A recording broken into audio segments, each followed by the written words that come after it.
AI is amazing at recognizing patterns.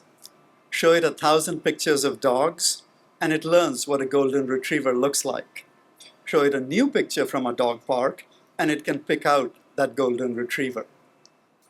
We use the same idea in cosmology to match the one universe we observe to the theory that fits it best.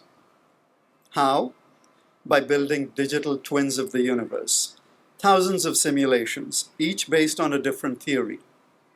We can take a candidate for dark matter, tiny black holes for example, and simulate how the universe evolves with that dark matter.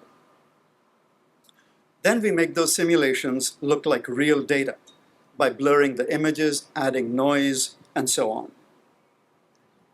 That gives us a digital twin for each theory in the same rendering as the data. Now we're in business.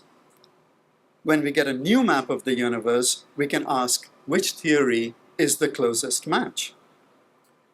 AI has given us a very powerful way to answering that question. A new way to tackle the oldest questions in cosmology.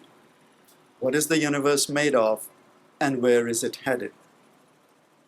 So next time you see AI picking out a golden retriever, remember that same technology is helping us understand the universe. Thank you.